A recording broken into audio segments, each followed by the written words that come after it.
¿Qué tal, jóvenes? Muy buenos días. El día de hoy vamos a tocar el tema denominado termodinámica.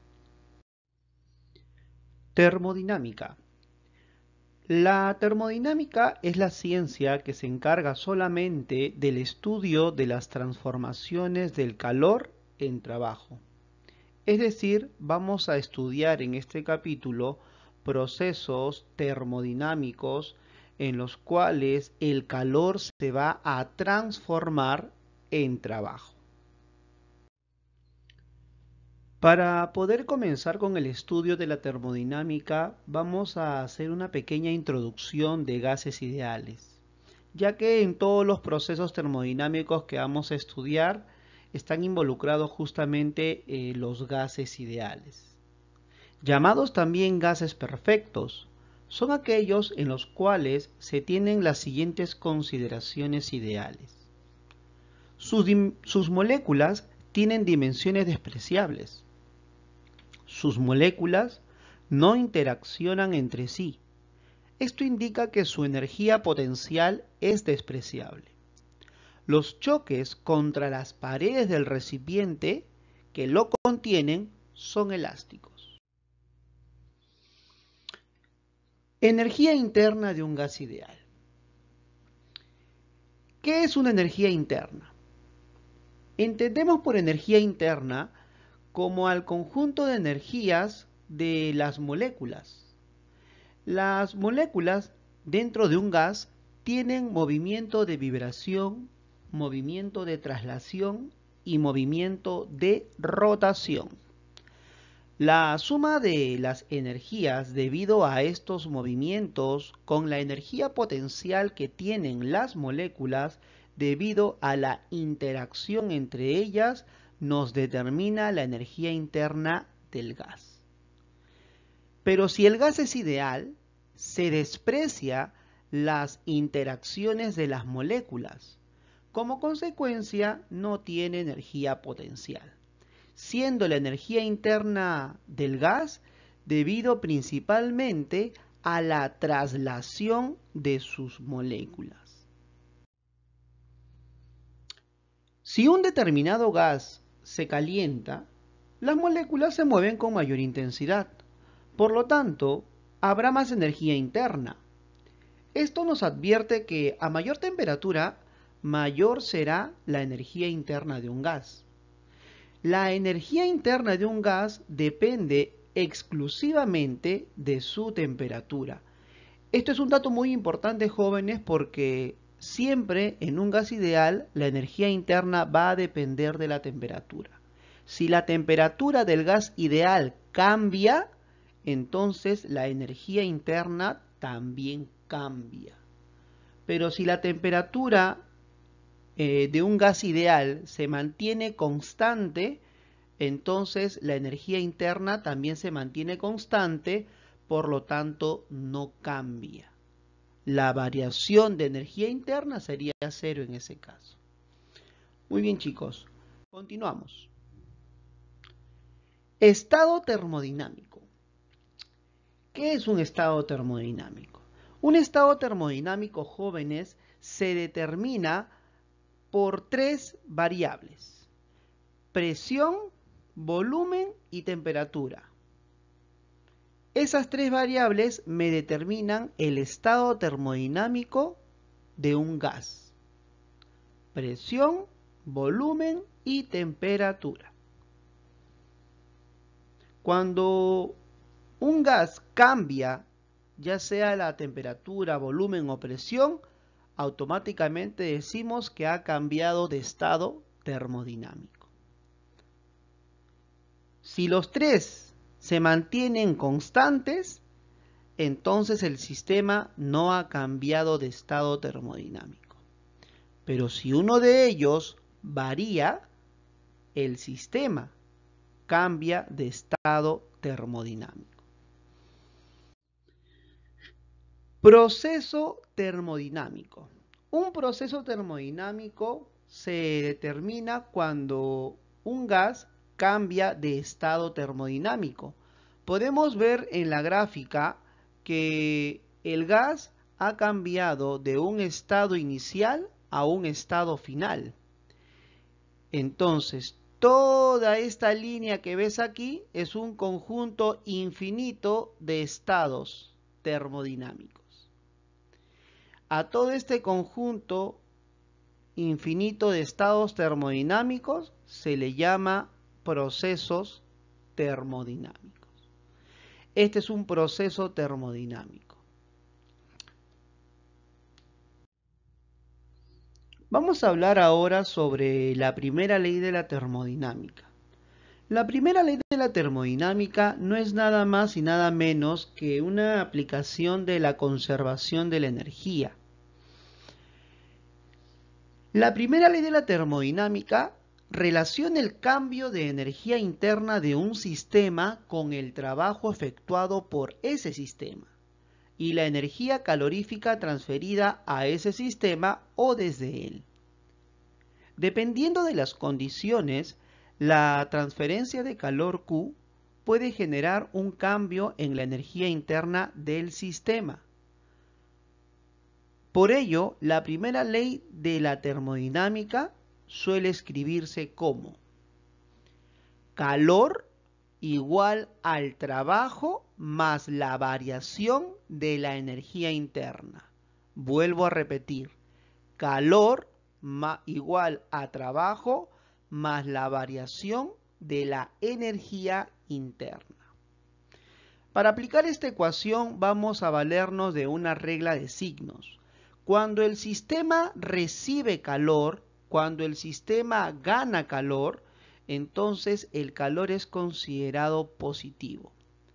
Pero cuando el sistema cede calor o cuando sale calor del sistema, el calor es considerado negativo.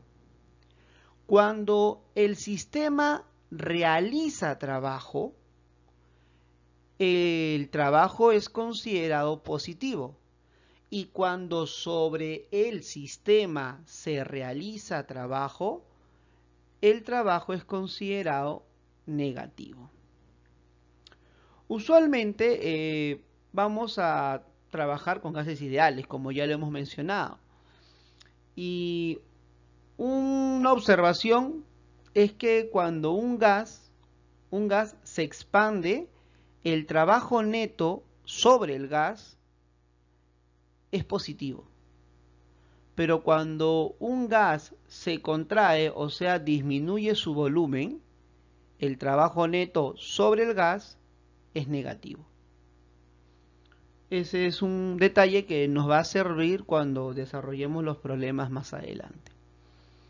Continuamos. El trabajo de un gas ideal mediante la gráfica presión-volumen.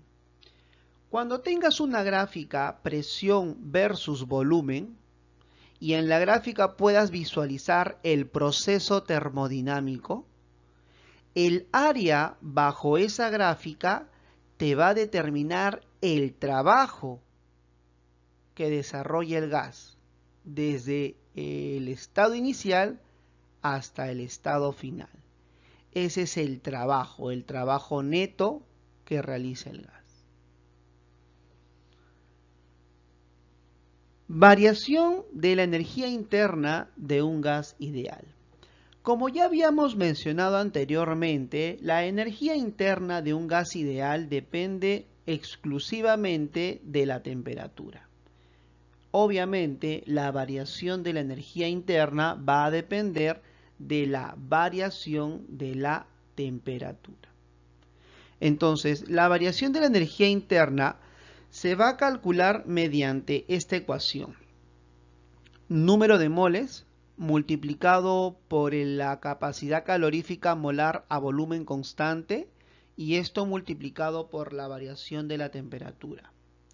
Quizás en primera instancia es un poquito complicado entender esta ecuación. Pero no te preocupes porque poco a poco vamos a ir desglosando cada una de estas variables. N es el número de moles. El número de moles ya lo conocemos. El número de moles. Tendría que ser un dato, ¿no? Sin embargo, la capacidad calorífica molar a volumen constante es una constante propia del gas. Dependiendo del tipo de gas que estés analizando, vas a tener una capacidad calorífica molar a volumen constante. Es una propiedad del gas. Entonces necesitamos conocer el tipo de gas para poder saber cuál es su capacidad calorífica molar a volumen constante. Pero más adelante vamos a tocar un punto para saber cuál es el valor de esta capacidad calorífica molar a volumen constante. Y la otra variable pues es la variación de la temperatura, ¿no? Como ya hemos dicho, pues la energía interna depende de la temperatura. El número de moles es constante, la capacidad calorífica molar es constante, entonces la variación de la energía interna depende de la variación de la temperatura. Muy bien chicos, entonces continuamos. Capacidad calorífica molar de un gas ideal. Miren, existen varios tipos de gases ideales. Tenemos, por ejemplo, el gas monoatómico y el gas diatómico. Usualmente vamos a encontrar ejercicios de estos tipos de gases. Si el gas es monoatómico, chicos, la capacidad calorífica molar a volumen constante es 3/2 de R. Profe, ¿qué es R? R es la constante universal de los gases ideales. 3/2 de R. Y existe otra capacidad calorífica molar aparte de la que es a volumen constante. También tenemos la capacidad calorífica molar a presión constante. Y para un gas monoatómico es 5/2 de R. Sin embargo, para un gas diatómico, la capacidad calorífica molar a volumen constante es 5/2 de R y la capacidad calorífica molar a presión constante es 7/2 de R. Repito, R es la constante universal de gases ideales. Claramente podemos notar que la diferencia entre la capacidad calorífica molar a presión constante y a volumen constante es igual a R. Yo puedo restar 5/2 de R menos 3/2 de R es 2/2 de R. 2 con 2 se va y me queda R, la constante universal de gases ideales. Igual es aquí, 7/2 de R menos 5/2 de R también me da como resultado R.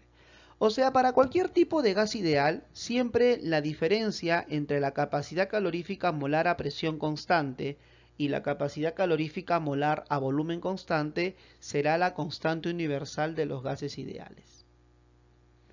Por otro lado, con las capacidades caloríficas a presión constante y a volumen constante, podemos obtener un coeficiente llamado coeficiente adiabático. El coeficiente adiabático solamente es la relación entre la capacidad calorífica molar a presión constante y la capacidad calorífica molar a volumen constante. En el caso de un gas monoatómico, el coeficiente adiabático sería 5/3 y en el caso de un gas diatómico sería 7/5. Continuamos, jóvenes. Bueno, vamos a ver ahora algunos procesos termodinámicos restringidos. Por ejemplo, tenemos el proceso isobárico. El proceso isobárico es un proceso termodinámico a presión constante.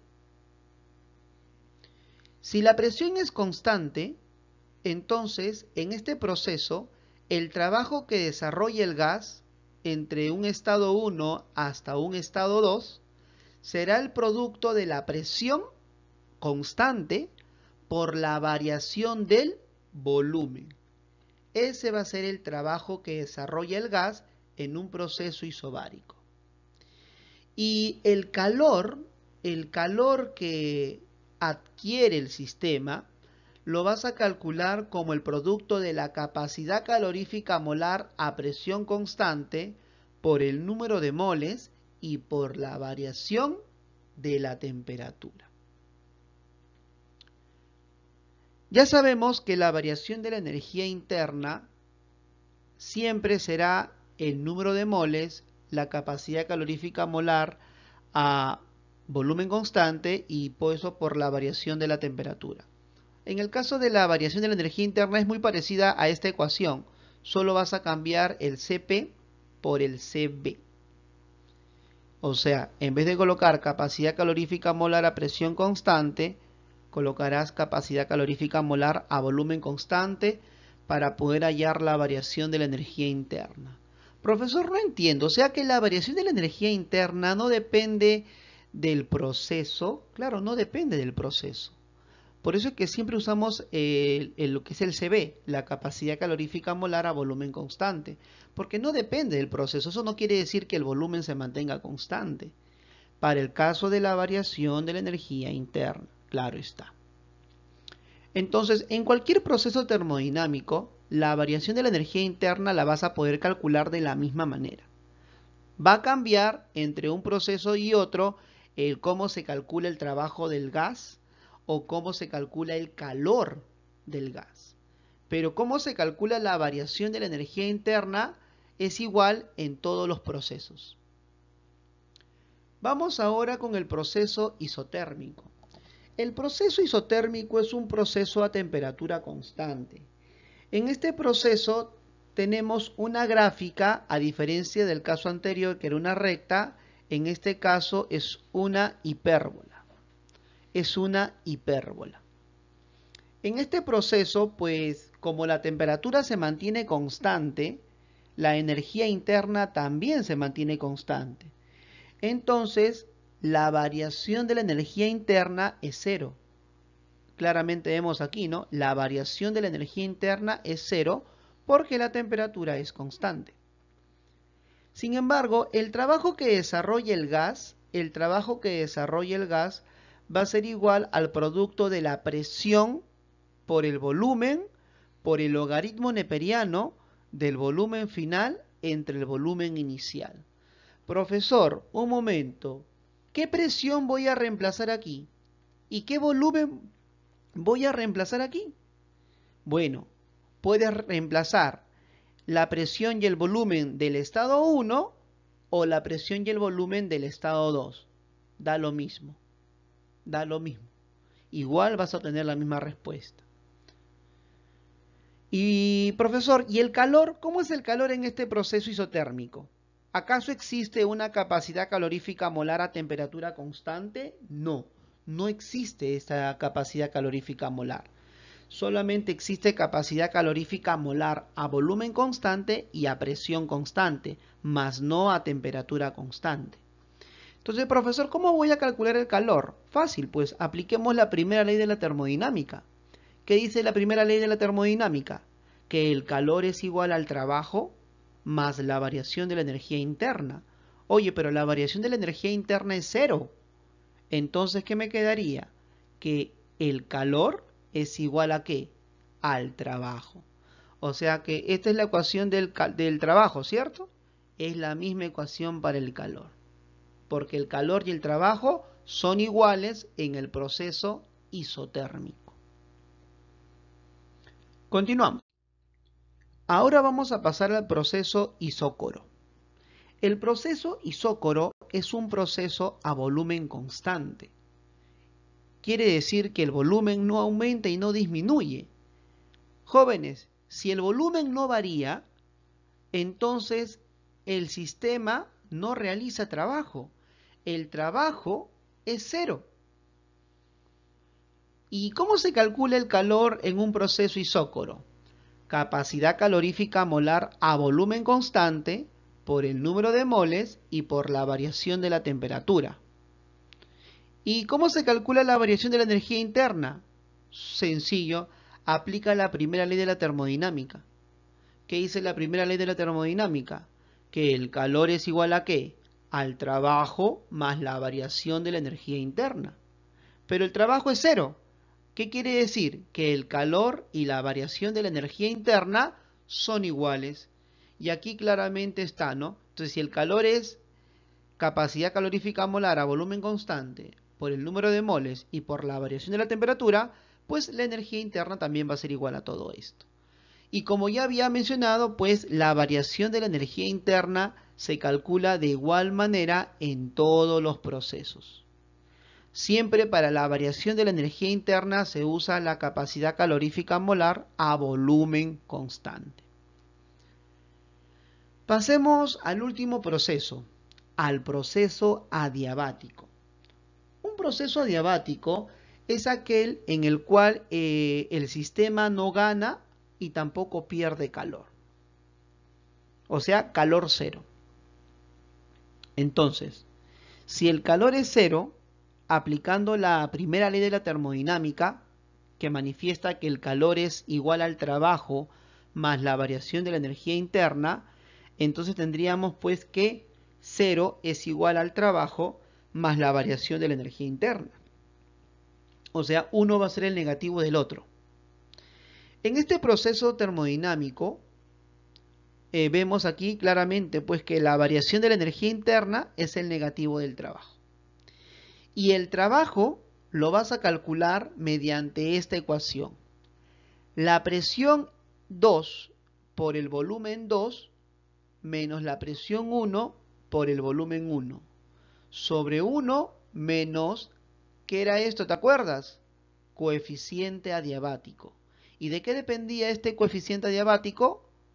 Del tipo de gas, si era monoatómico o era diatómico. Y aquí está, ¿no? Coeficiente adiabático, que era el Cp entre el Cv. Y listo. De esa manera obtendrías el trabajo del gas. O sea que necesitas presión y volumen en el estado final, presión y volumen en el estado inicial y el coeficiente adiabático. Por otro lado, también pues se va a cumplir que la presión por el volumen elevado al coeficiente adiabático es una constante. ¿Eso qué quiere decir? Que la presión 1 por el volumen 1 elevado al coeficiente adiabático va a ser igual a la presión 2 por el volumen 2 elevado al coeficiente adiabático. Eso solo se cumple en el proceso adiabático. Bueno, jóvenes, vamos entonces a comenzar con la resolución de los problemas. Problema número 1. Un sistema termodinámico desarrolla una cantidad de trabajo de 1000 joules, de 100 joules, y su energía interna disminuye en 40 joules. ¿Qué cantidad de calor se ha transferido al sistema? En el ejercicio me están mencionando pues que el trabajo es 100 joules y que la energía interna ha disminuido en 40, por eso es que la variación de la energía interna es menos 40 joules. ¿Qué voy a hacer entonces con estos datos? Voy a aplicar la primera ley de la termodinámica. Se sabe que el calor es igual al trabajo más la variación de la energía interna. El calor es lo que yo deseo. El trabajo es más 100 joules y la variación de la energía interna es menos 40 joules. Más 100 joules menos 40 joules, el calor me quedaría más 60 joules. ¿Qué quiere decir que el calor me ha salido positivo? Quiere decir que el sistema está ganando calor. Muy bien, pasemos al problema número 2. En el ejercicio número 2 dice, un sistema termodinámico cerrado recibe 200 calorías, realizando un trabajo de 100 joules. ¿Cuál es la variación de su energía interna en joules? Jóvenes, si el ejercicio dice que el sistema recibe 200 calorías, quiere decir que está ganando calor. Por esa razón, el calor es positivo. Calor es igual a más 200 calorías. Pero tengo que pasarlo a joules. No voy a trabajar en calorías. ¿Y por qué, profesor? Porque me están pidiendo la respuesta en joules, pues. Entonces, ¿cómo hago para pasarlo a joules? Una caloría equivale a 4,18 joules. 200 por 4,18 joules me quedará 836 joules. Ya tengo el trabajo, ya tengo el calor, diré. Una vez que ya tengo el calor, voy a determinar el trabajo. El problema dice que este sistema realiza un trabajo de 100 joules. Acá tengo el trabajo que es de 100 joules. El sistema es el que realiza el trabajo. Por eso es positivo. Aplicamos la primera ley de la termodinámica. El calor es igual al trabajo más la variación de la energía interna. El calor es 836 joules, el trabajo es 100 joules y la variación de la energía interna es lo que yo quiero. De esta ecuación, la variación de la energía interna me quedará más 736 joules. Muy bien, jóvenes, pasemos al siguiente problema. Problema número 3. Un gas presenta una energía interna de 70 joules. Luego de cierto proceso termodinámico, su energía interna es de 145 joules, experimentando un trabajo de compresión de 175 joules. Determine si recibió o perdió energía calorífica en dicho proceso y en qué cantidad. La energía interna de este gas es 70 joules y la energía interna final de este gas es 145 joules. Entonces, la variación de la energía interna es 145 joules menos 70 joules, o sea, 75 joules. Ya tengo lo que es la variación de la energía interna. Luego, el problema manifiesta que el trabajo es de compresión. El trabajo es de compresión, o sea, ¿qué quiere decir? Que el gas se está comprimiendo. Si el gas se comprime, disminuye su volumen, entonces quiere decir que se está realizando un trabajo sobre el gas. Por lo tanto, su trabajo va a ser negativo, menos 175 joules. Luego aplicamos la primera ley de la termodinámica. El calor es igual al trabajo más la variación de la energía interna. El calor es lo que yo quiero. El trabajo es menos 175 joules. La variación de la energía interna es 75 joules. Operando, obtenemos que el calor es menos 100 joules. ¿Esto qué quiere decir? Que el sistema está cediendo calor. El sistema cede calor. Problema número 4. Un gas ideal está encerrado en el cilindro que se muestra. Si a este gas se le transfiere 20 calorías en forma de calor y a la vez el ventilador desarrolla un trabajo de 10 joules sobre el gas, determine la variación de la energía interna del gas. El problema manifiesta de que al gas se le transfiere 20 calorías, o sea, el calor es más 20 calorías. Pero una caloría, según el ejercicio, es 4,2 joules. Entonces, 20 por 4,2 es 84 joules. El problema dice que el ventilador realiza un trabajo de 10 joules sobre el gas. O sea, el trabajo va a ser negativo porque el trabajo se está realizando sobre el gas. Menos 10 joules. Aplicamos la primera ley de la termodinámica. El calor es igual al trabajo más la variación de la energía interna. El calor es más 84 joules. El trabajo es menos 10 y la variación de la energía interna me quedará más 94 joules. ¿Qué quiere decir que la variación de la energía interna me haya salido positivo? Quiere decir que la temperatura está aumentando. Eso es lo que quiere decir. Problema número 5. Un gas ideal mediante un proceso isobárico desde un estado inicial con presión inicial P1 igual a 2 por 10 a la 4 pascal y volumen B1 igual a 4 metros cúbicos, termina en un estado con volumen B2 igual a 16 metros cúbicos.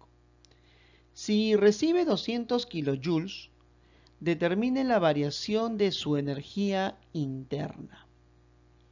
Jóvenes, la variación del volumen en el proceso termodinámico es la diferencia entre el volumen 2 y el volumen 1, 16 menos 4, o sea, 12 metros cúbicos. Pero como este es un proceso termodinámico isobárico, el trabajo que desarrolla el gas lo vas a calcular como el producto de la presión por la variación del volumen, porque es un proceso isobárico. 2 por 10 a la 4 es la presión, que se mantiene constante porque es isobárico, y la variación del volumen es 12. Operando todo esto, me quedará que el trabajo es de 240 kilojoules. Una vez calculado el trabajo, aplicamos la primera ley de la termodinámica. El calor es igual al trabajo más la variación de la energía interna. Pero el problema dice que el sistema recibe 200 kilojoules. Recibe 200 kilojoules. O sea, esos 200 kilojoules corresponden al calor. Recibe 200 kilojoules de calor. El trabajo es 240 kilojoules. Me piden la variación de la energía interna y eso será menos 40 kilojoules. Es el trabajo de la variación, esa es la variación de la energía interna. Y eso quiere decir pues que la temperatura está disminuyendo, ¿no? Problema número 6. Un gas ideal experimenta el proceso 1-2. ¿Cómo se muestra? Si recibió 200 kilojoules de energía calorífica, ¿en cuánto varía su energía interna? Deseamos saber la variación de la energía interna. Jóvenes, en una gráfica, presión versus volumen, el trabajo lo vas a calcular mediante el área bajo la gráfica. Entonces, si el trabajo es el área, ese trabajo será el área de este trapecio. La base mayor, la base menor diré que es 200 kilopascal, más la base mayor que es 300 kilopascal, por la altura que es de 0,2 a 0,5 es 0,3 y todo eso sobre 2, lo cual me da un resultado de 75 kilojoules. Luego aplicamos la primera ley de la termodinámica. Calor es igual al trabajo más la variación de la energía interna. El calor me lo dan de dato. El problema dice recibió 200 kilojoules de energía calorífica. Aquí está, 200 kilojoules. El trabajo es 75 joules, más la variación de la energía interna. La variación de la energía interna será entonces más 125 kilojoules.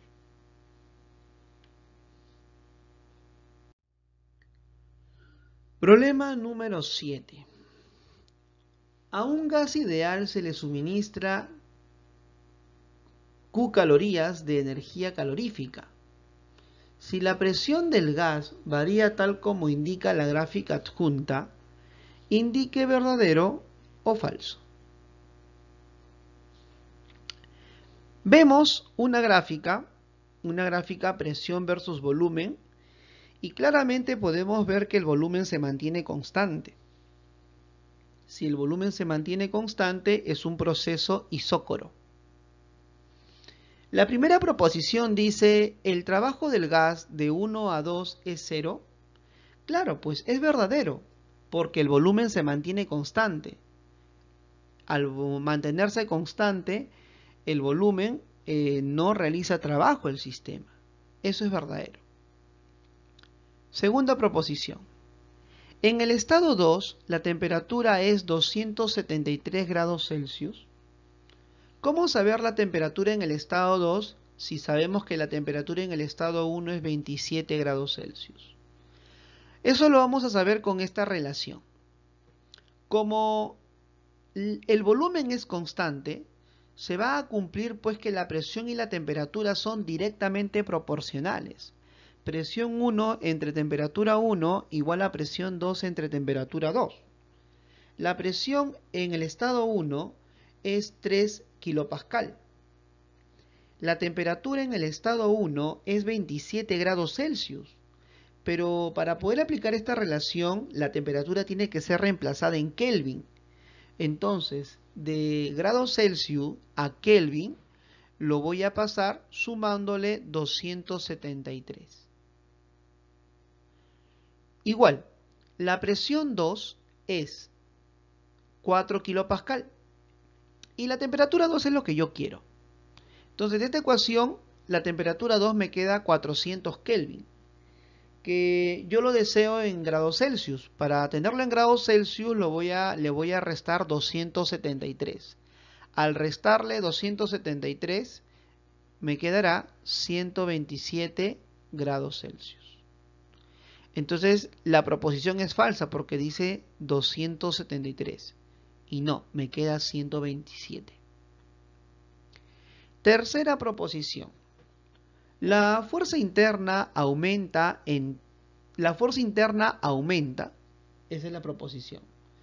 Ya, primero que nada, aquí lo que aumenta es la energía interna, porque aumenta la temperatura.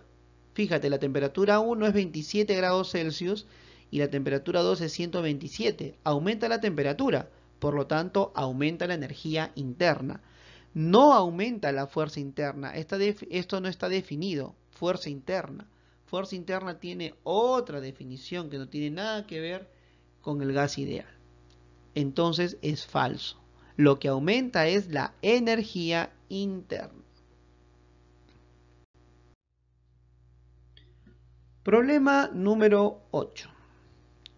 Un gas experimenta el proceso ABC, de tal forma que en el proceso isobárico se le entrega 11 kilojoules y en el isócoro 12 kilojoules de calor.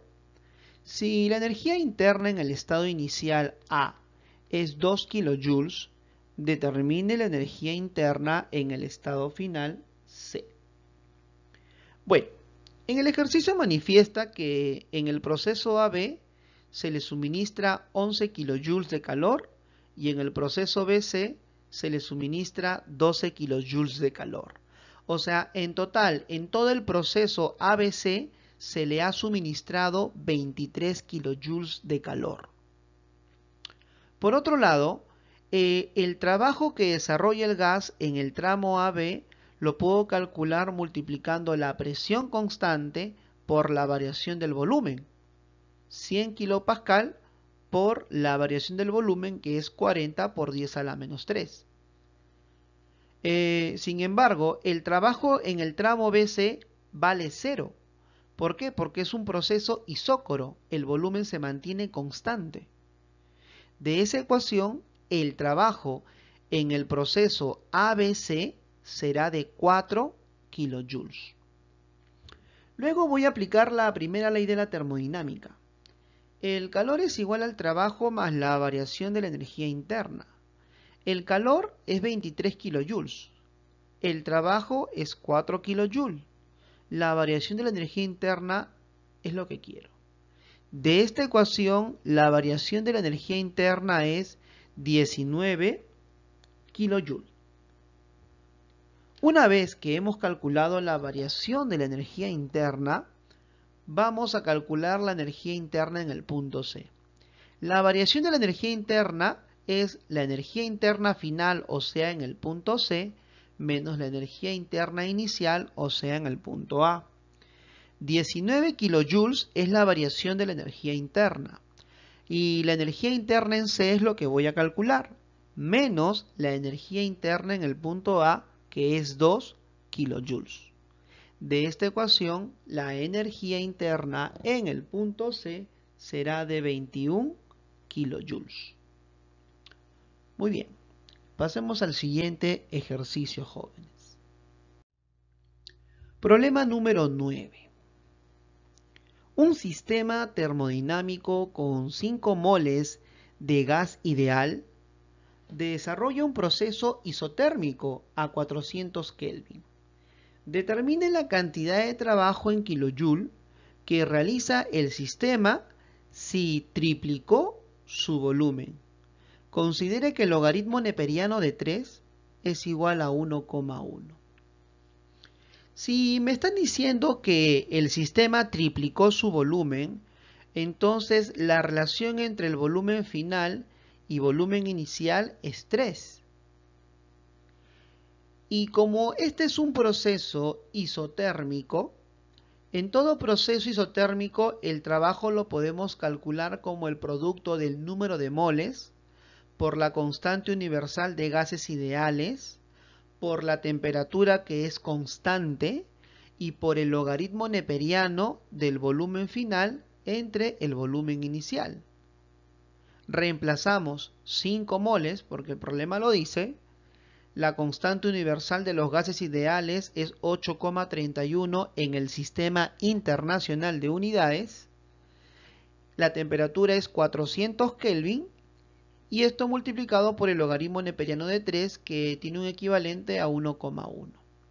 Operamos y me quedará 18.282 joules, o que es lo mismo 18,282 kilojoules. Muy bien, jóvenes, pasemos al problema número 10.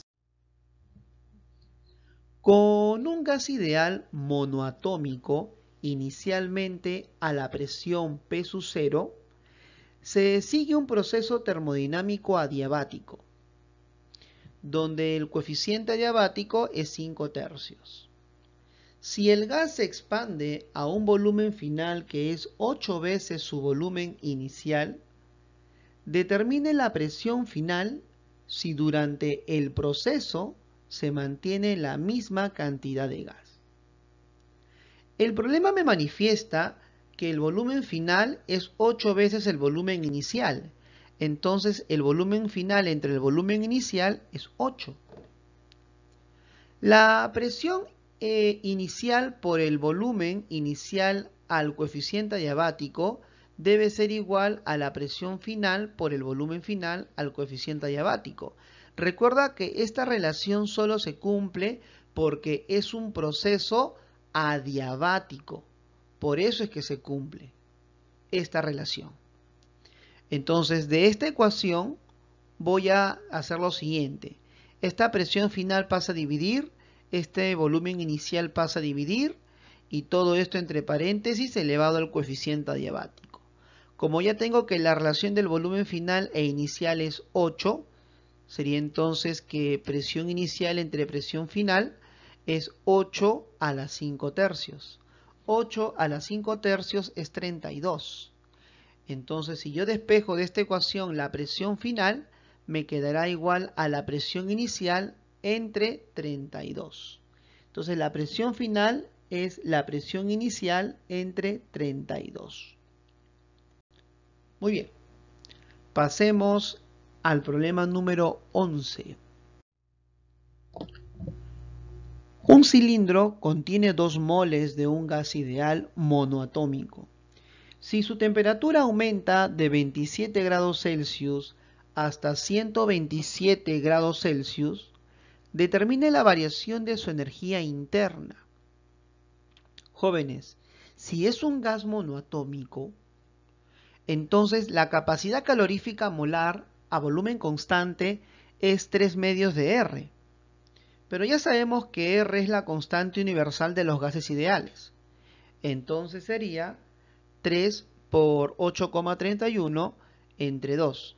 lo cual te va a quedar pues que la capacidad calorífica molar a volumen constante de un gas monoatómico es 12,465 joules por mol Kelvin. ¿Por qué he calculado la capacidad calorífica molar a volumen constante? Lo que sucede es que yo deseo calcular la variación de la energía interna. Y la variación de la energía interna se calcula como el producto del número de moles por la capacidad calorífica molar a volumen constante y multiplicado por la variación de la temperatura. Recuerda de que esta ecuación la puedes utilizar en cualquier tipo de proceso termodinámico. La variación de la energía interna será número de moles 2, capacidad calorífica molar a volumen constante es 12,465 Joule por mol Kelvin, y la variación de la temperatura será pues la temperatura final, que es 127, menos la temperatura inicial, que es 27 grados Celsius. Operando me quedará pues que la variación de la energía interna es 2493 joules, o lo mismo es 2,493 kilojoules. Bueno, jóvenes, pasemos al problema número 12. Un cilindro contiene un gas ideal monoatómico, expandiéndose isobáricamente tal como se muestra. Determine la cantidad de calor que recibe el sistema. Me piden la cantidad de calor que recibe el sistema. Claramente tú ves en el gráfico pues que la presión se mantiene constante. Por lo tanto, es un proceso isobárico. Y en todo proceso isobárico, la capacidad calorífica molar a presión constante, por ser un gas monoatómico, será 5 R medios. Pero yo deseo el calor. Como este es un proceso isobárico, el calor lo vas a calcular como el producto del número de moles por la capacidad calorífica molar a presión constante por la variación de la temperatura. El número de moles por 5 R medios por la variación de la temperatura. De esta ecuación factorizo 5 medios y me va a quedar número de moles por la constante universal de los gases ideales y por la variación de la temperatura. Pero este producto es igual a la presión por la variación del volumen. Y la presión es P sub 0. P sub 0 por la variación del volumen. Pero ¿quién es la variación del volumen? De B sub 0 a 3B sub 0, el volumen ha variado en 2B sub 0. Por lo tanto, el calor que recibe el sistema será 5P sub 0 por B sub 0. Muy bien, jóvenes, gracias por la atención prestada. Cuídense bastante, chicos. Nos vemos.